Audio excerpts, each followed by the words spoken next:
As a reviewer, when we get a product for review and absolutely love it, those are the easiest reviews to do. I mean, who doesn't like to talk about something you enjoy? But what happens when you realize that you don't care for a product? Worse, what happens when the product is from a brand you've been known to always love?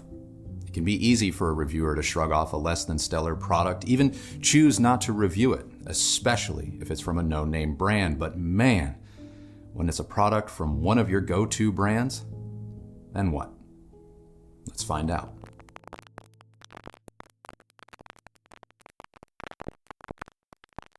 The 606 S2 Anniversary Edition speaker is the latest iteration of Bowers Wilkins' hugely popular 600 series.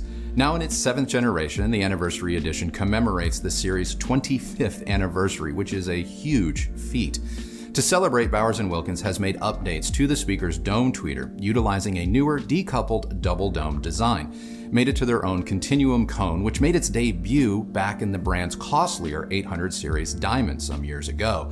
The updated drivers, along with what Bowers Wilkins calls an optimized crossover design, gives the 606 S2 a reported frequency response of 52 Hz to 28 kHz, though in-room response can reach down to as low as 40 Hz. Sensitivity is rated at 88 dB into a nominal 8 ohm load, though impedance can drop to as low as 3.7 when pushed. Despite its specs, this is not a difficult speaker to drive. In fact, Bowers Wilkins confirmed that this speaker was designed in part using a 30 watt per channel integrated, something I never would have expected given how power hungry their speakers have been historically. I see this as a welcome change in a positive, seemingly new direction for Bowers Wilkins. We paired the 606 with everything from a 2 watt per channel Deckware on up to the 150 watt per channel Musical Fidelity M5SI, all of which drove the speaker easily. I don't want to get into amplifier pairing too much because honestly, I don't think it matters when it comes to this particular speaker.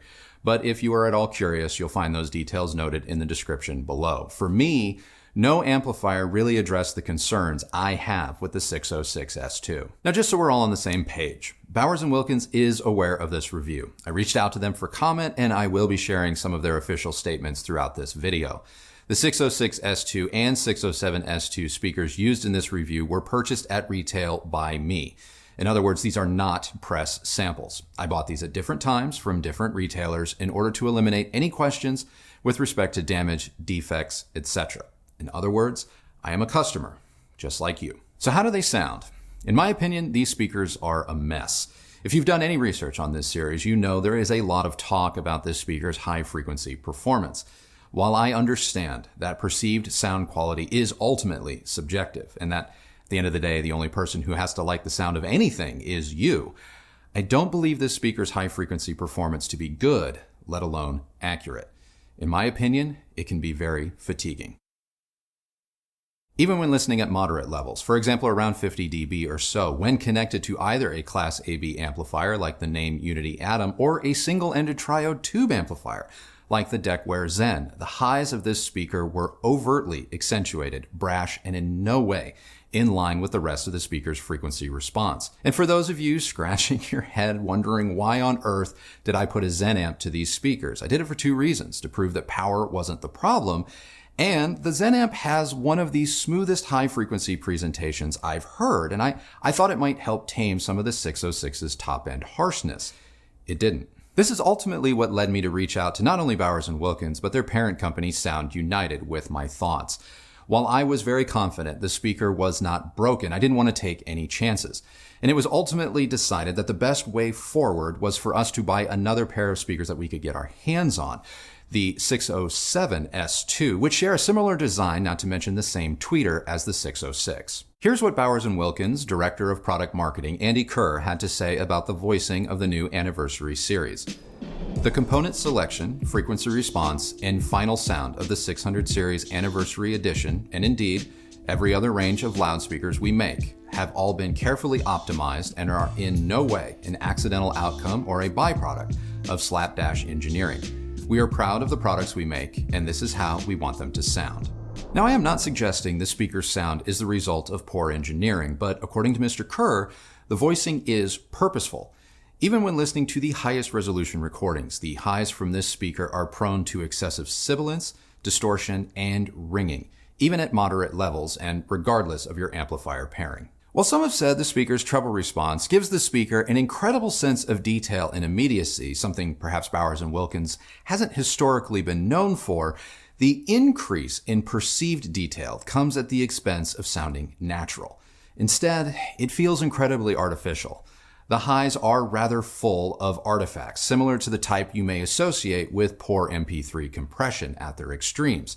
If your musical tastes are anything less than audiophile-grade recordings, for example, if you like to listen to hard, driving rock, recordings that often, let's face it, are not always the best, the highs can be blisteringly brutal. For example, Audioslave's Show Me How to Live is a torture test for a speaker's high-frequency response, and I found it to be unlistenable through the 606 and 607 S2. The treble is so aggressive that the effect that it has on the rest of the speaker's sound is profound.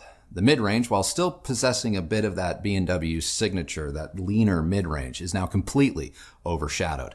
The body, the physical presence of artists is now somewhat lost. Sure, aspects of an artist's vocal range may stand out, but a truer sense of the singer's absolute presence in three-dimensional space is what's missing. And while this sense of added detail can be appealing initially, switching to another similarly spec'd speaker, you realize that the Bowers & Wilkins mid-range is surprisingly MIA.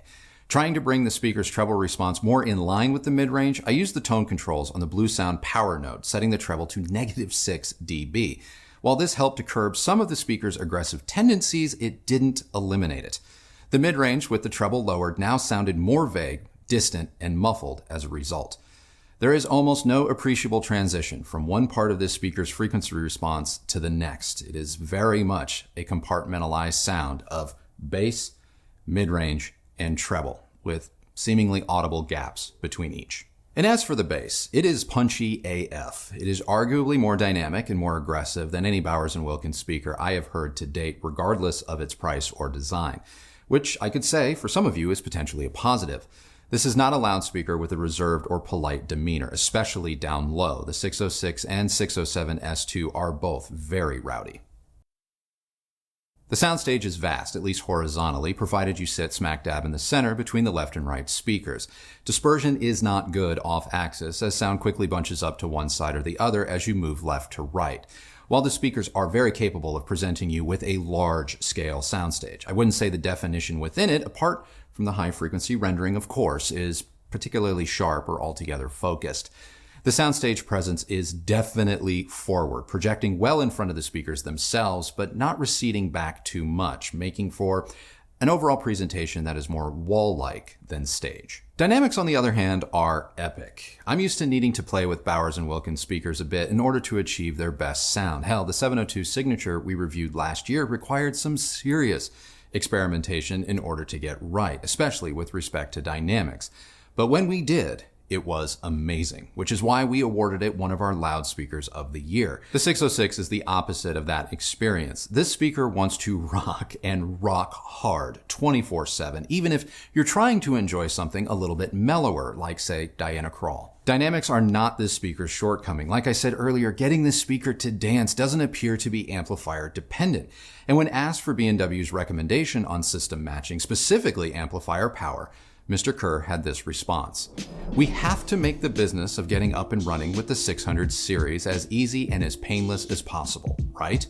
That's why our initial voicing work was done with a 30-watt integrated amplifier, and I have plenty of colleagues who continue to use their own 600 series units at home with amplifiers in that sort of output range or similar, and they are all very happy." So what you're left with is a moderately sized, attractive two-way bookshelf speaker in either the 606 or 607 S2 that both can sound positively huge and in your face all the time with nearly zero restraint. So at the end of the day, who is this speaker for? It's no secret that people, myself and Christy included, can and do like a speaker with a bit of top-end emphasis. But the 600 anniversary series seems to have taken that like to an extreme, and they've taken it well outside the boundaries of my personal tastes. However, and I say this not as an insult, but more of a statement of reality, as we age, our high-frequency hearing often changes or fades, in which case a speaker such as these, ones with a more forward or aggressive treble response, may end up being preferable. Maybe it takes an aggressive rise in the highs to bring back a sense of detail to recordings that Father Time may have taken from some of us years ago. But if you are at all sensitive when it comes to high frequencies, I don't think this speaker is going to be for you. There's really no need for me to go any further. I just can't recommend this speaker for everyone. I know there is a lot of positivity surrounding this speaker online, and I would love nothing more than to be able to join in that sentiment, but it just hasn't been my experience. These are being returned. I am very saddened by this review, and I take absolutely no pleasure in it. I'm certainly not looking to be a hero, because Bowers Wilkins is one of my original hi-fi loves, and I have always looked forward to their new speaker releases, and I'm worried, given my experience with these speakers and how candidly I have shared that experience with you, if I will be given the same opportunity to talk about their products in the future. So that's it. That is now my review of the Bowers Wilkins 606 and 607 S2. Now it's time to see what Christy thought of them. Man, this one's been really tough. It's been a rough couple of days, yeah. I mean, I have really hated this one. Mm-hmm. You know, it sucks being in this position. It really does. Like, I don't know if people really get it. Like, this has sucked. You know, just first off, I agree with everything you've said. Mm-hmm. I mean, I have had the exact same experience. Mm-hmm. These speakers, you know, I mean, I can say some good things, like they're beautifully made. Mm-hmm. I like you said, I love the design, like all of those things that I know I can count on when it comes to a Bowers Wilkins speaker. It's right there. Yeah. But to be honest, like that's where the positives start and end with this speaker. Yeah. The high frequencies are brutal. You know, I can share with you my initial hearing of these speakers. I was actually sitting at my desk in another room. You know, we've talked about that pull effect. Where does it pull Christy out of her seat? Mm-hmm. It did, but it didn't do it for the right reasons. Yeah. I actually thought there was maybe something wrong with the recording.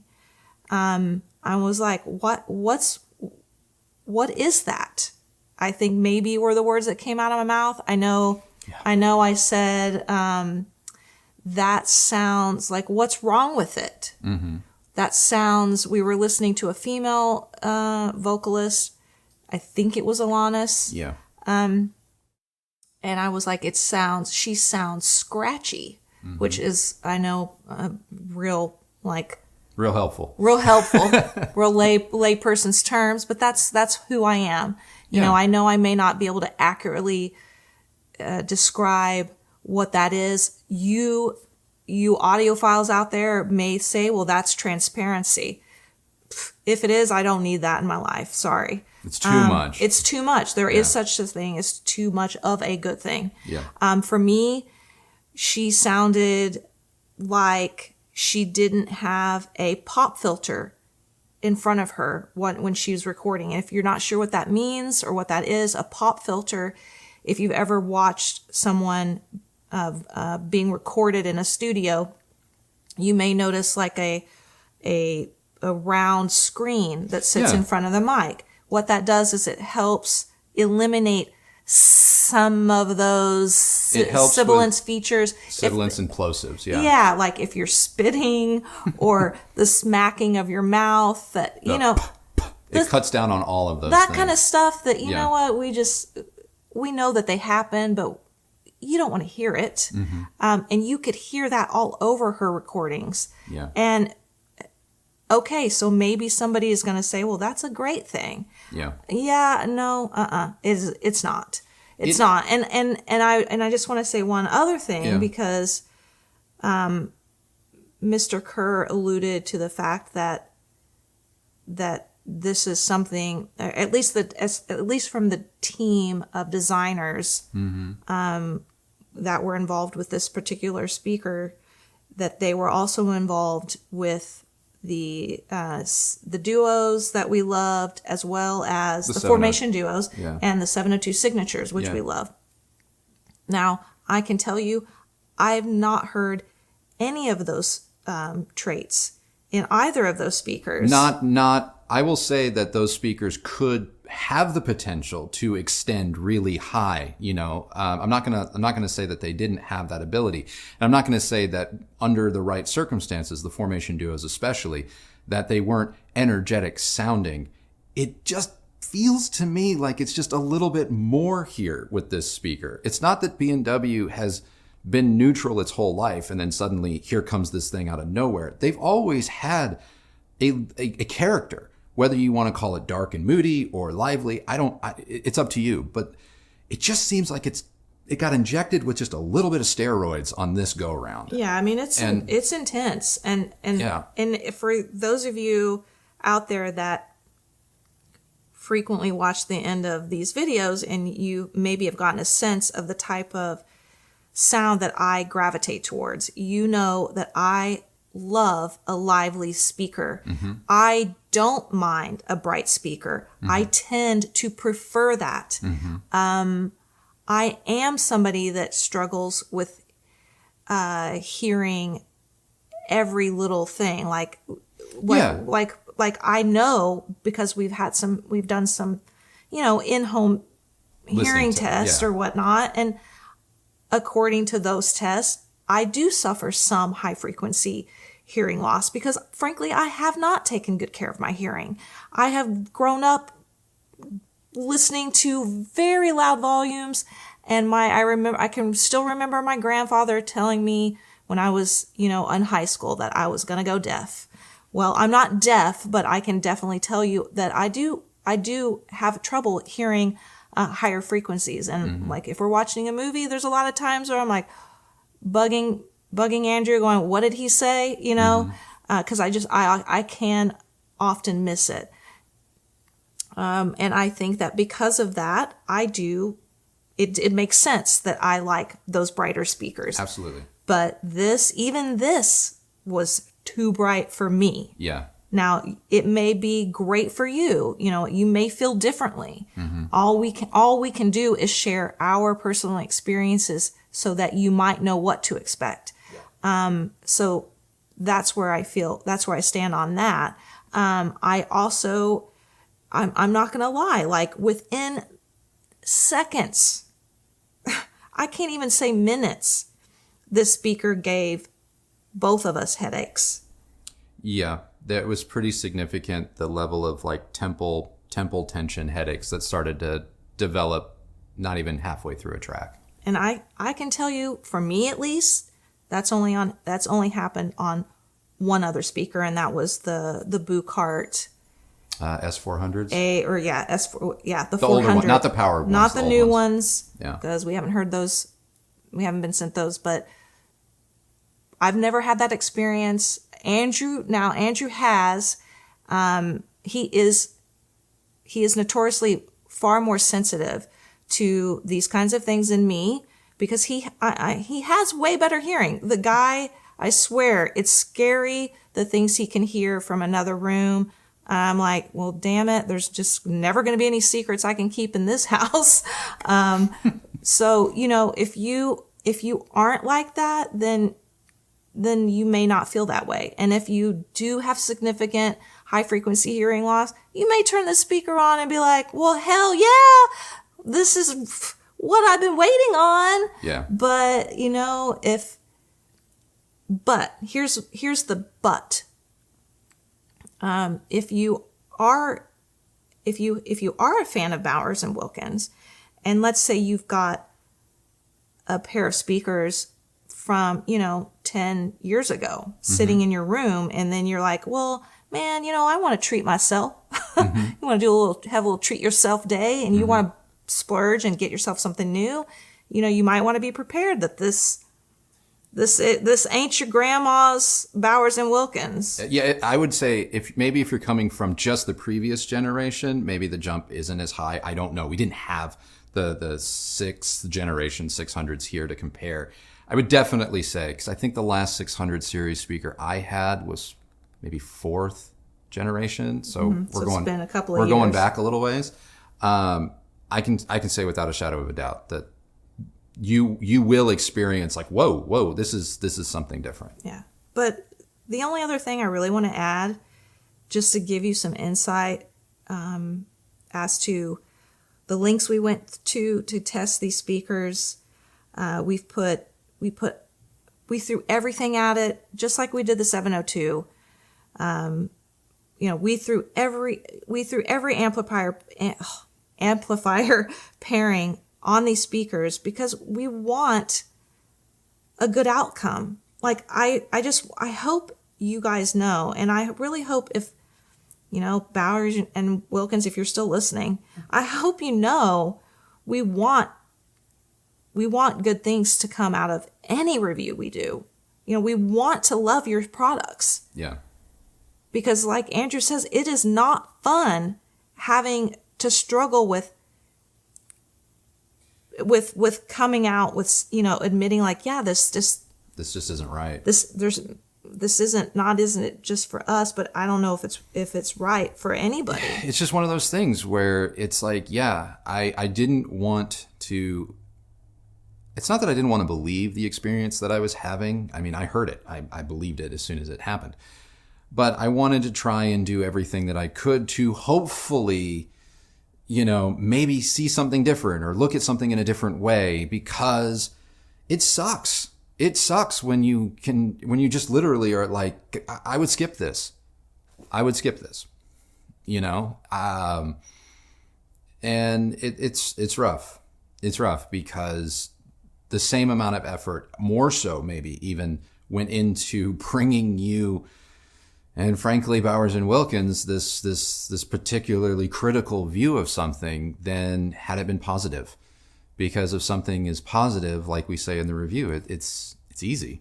I mean, it's like, how do you tamp down your excitement, so that you guys don't think that we're paid or something like that, frankly, when something's good and it's fun, you see that it's been good and fun in the review. You see in my positivity. You see in other people's positivity. It's not an act. It's not an act. It's not a measurement of, oh, they're paid, or, ooh, they don't do bad reviews. No, it's just that on the whole, most everything nowadays generally is good.